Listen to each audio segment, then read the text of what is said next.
Bien-aimés, nous sommes aujourd'hui dans 1 Corinthiens chapitre 1, le verset 2. À l'église de Dieu qui est à Corinthe, à ceux qui ont été sanctifiés en Jésus-Christ, appelés à être saints. Ceux qui ont été sanctifiés en Jésus-Christ et qui sont appelés à être saints. Vous voyez là que on est là en train de décrire les croyants. Le croyant en Christ Jésus, qui est le thème que nous traitons depuis un temps. Et nous voyons là que ces croyants sont décrits ici comme étant sanctifiés. Et on leur adresse un appel, appelés à être saints. Sanctifiés, appelés à être saints. Il faut souvent interagir avec les Écritures de manière honnête, de manière impartiale, de manière objective. Je réalise que pour la plupart de nos croyants ou de nos serviteurs de Dieu, quand nous lisons les Écritures, nous voulons pour la plupart des cas imposer aux Écritures ce que nous avons déjà en tête.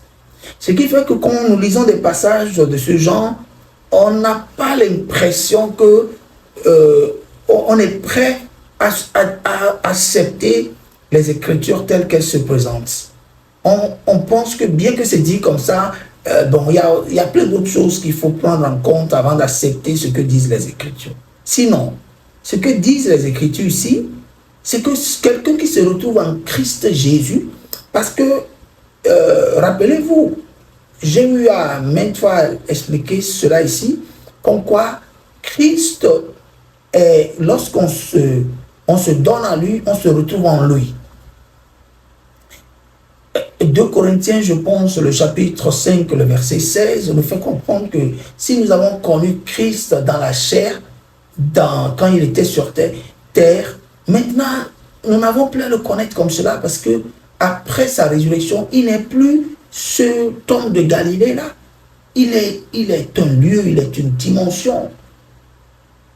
C'est par lui que le ciel et tout ont été créés. Donc, quand on le reçoit, on entre en lui en fait.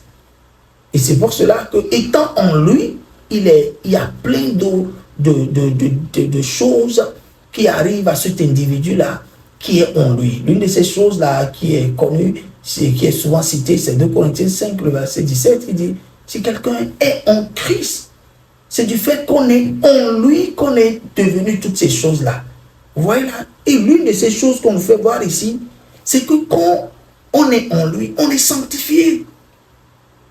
On est sanctifié. Et vous voyez, on n'est pas sanctifié, ça s'arrête là. On est sanctifié et on nous adresse un appel, l'appel à la sanctification. À ceux qui ont été sanctifiés, les croyants, qui sont maintenant appelés à être saints. La grande différence entre le croyant du Nouveau Testament et l'adorateur de Dieu de l'Ancien Testament, c'est que dans le Nouveau Testament, parce que vous êtes en lui, ce que ceux de l'Ancien Testament recherchent comme objectif à atteindre, au travers de l'œuvre de Christ à la croix, le croyant commence sa vie à partir de là. L'objectif à atteindre pour pour ceux de l'Ancien Testament, nous commençons notre vie chrétienne là, à partir de là. Ceux de l'Ancien Testament ont apposé plein d'actes pour arriver à être considérés comme des gens sanctifiés. C'est un objectif à atteindre pour eux. Mais nous, c'est là que nous commençons. Parce que nous sommes en Christ Jésus, nous commençons par là. Nous sommes déjà sanctifiés pour le fait que nous sommes en Christ Jésus. Nous sommes sanctifiés et maintenant, l'appel qui nous est adressé, c'est de maintenir cet état-là qui nous est attribué, qui nous est donné en Christ Jésus. Sanctifié, appelé à être saint. Et je vous assure, ce principe-là est de mise pour toute autre chose que les adorateurs de l'Ancien Testament cherchaient, à savoir la bénédiction, la purification, plein d'autres choses, la liberté, la délivrance en Christ Jésus, c'est des choses qui sont faites pour nous et on nous demande de maintenir, de demeurer ferme par rapport à cet acquis-là. Je vous fais voir un autre verset qui montre que, quand vous prenez par exemple le cas de la liberté, voyez ce qui est dit, Galates 5, le verset 1.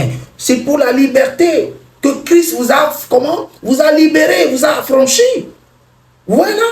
Ce n'est pas qu'il vous affranchira, mais c'est pour cela que vous êtes appelés. Et c'est ce à quoi vous êtes appelés, c'est-à-dire la liberté est l'appel. On t'informe en même temps que c'est pour cet appel-là que tu es affranchi. Ça rejoint ce qui est dit dans 1 Corinthiens 2, 1 Corinthiens 1, verset 2. Ça rejoint. C'est comme on dirait, c'est pour la sanctification que vous avez été sanctifiés. C'est la même chose. Vous voyez? C'est pour la liberté que vous avez été libérés.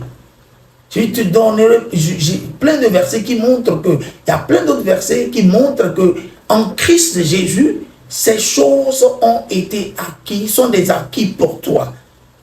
Que ce soit la liberté, que ce soit la délivrance, que ce soit la purification. En Christ Jésus, tu es purifié. En Christ Jésus, tu es délivré. En Christ Jésus, c'est des choses qui sont acquises et on te demande maintenant de tenir ferme. Voilà. Regardez là le verset qui suit. Demeurez donc ferme dans ce qui est votre acquis. On voudrait dire, cette liberté que vous avez acquise en lui, demeurez ferme en cela, afin que vous ne vous retrouvez pas sous le joug de la servitude. Vous ne vous retrouvez pas sous une autre servitude. Demeurez ferme dans ce que vous êtes accordé en Christ Jésus. Donc, quand vous comprenez ces choses-là, vous verrez que il y a certaines pratiques là qui n'ont plus vraiment leur place. Ce n'est pas quand tu invoques le sang de Jésus et tu te purifies, c'est en ce moment-là que tu es sanctifié. Non, c'est pas ce moment que tu te laves. Donc, il faudrait apprendre à accepter les Écritures telles qu'elles nous sont présentées. Quand quelque chose est mis au passé dans le Nouveau Testament, c'est que c'est accompli. Ce n'est plus ta prière qui l'accomplira. Tout ce que tu as à faire, c'est de l'accepter. Quand on déclare que tu es béni, tu acceptes que tu es béni. Père, merci de ce que en Christ Jésus, je suis béni. C'est ça. C'est ça le croyant en Christ. C'est ce que ça donne. C'est la compréhension et la révélation qu'on doit avoir de cela. Vous allez voir que quand vous comprenez ces choses de cette manière, ça affectera votre mentalité, ça affectera vos prières. Il y aura des choses pour lesquelles vous ne prierez plus. Mais vous accepterez ce que les Écritures vous donnent comme information. J'ai eu à le dire maintes fois ici, que personne n'a jamais vu notre esprit. Et Dieu, il est esprit et on nous demande de l'adorer en esprit et en vérité. Mais en esprit, vous devez dire quoi? Je dois me connaître mon état en esprit. Et pour le physique, si je veux connaître mon état physique, je vais vers le miroir pour savoir ma face et tout, ce que ça donne. Mais pour connaître mon état spirituel, je vais vers le miroir de la parole de Dieu. Et c'est le miroir de la parole qui me donne l'information sur ce que je donne comme, voilà, ce que je représente en esprit. Vous voyez?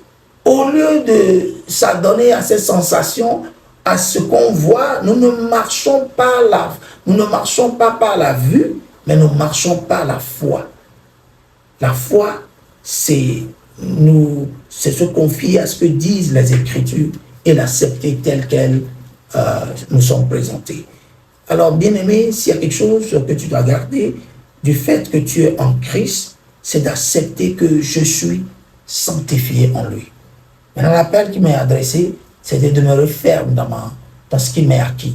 Je ne lutte pas pour arriver là, mais je suis déjà là et je lutte dans le sens de garder cet acquis-là. C'est tout. Je ne cherche pas à être béni, mais c'est parce que je suis béni que je demeure ferme dans mon état de bénédiction. Je ne cherche pas à être affranchi, à être libéré. Je suis libéré en Christ Jésus. Je suis libre de toute oppression. Je peux vivre, sentir, voir les effets contraires de ce que disent les Écritures, mais je dois m'accrocher à ce que disent les Écritures. Vous voyez? Et ça, c'est quand vous le comprenez, cela ne veut pas dire que parce que je suis sanctifié, je vais m'adonner à n'importe quelle vie. Regarde, c'est clairement dit ici. Mais je suis sanctifié, mais l'appel qui m'est adressé, c'est l'appel de la sanctification. Ça veut dire que je ne peux vraiment pas me permettre de me donner à n'importe quoi. Mon frère, tu es béni, ma soeur, tu es béni. Garde cette information pour toi et vis conformément à cela. Tu es sanctifié, tu es libéré, tu es délivré, tu es béni, tu es lavé, tu es purifié en Christ Jésus. Tout cela dans les Écritures sont mis au passé. Pourquoi? Parce que en Christ, ces choses-là sont des acquis pour toi. Ce n'est pas à toi de les chercher, mais tu les as déjà en Christ et on te demande de tenir ferme sur cet acquis-là pour que tu puisses marcher en elle continuellement. C'est ça la vie chrétienne. Que le Seigneur te bénisse. Amen.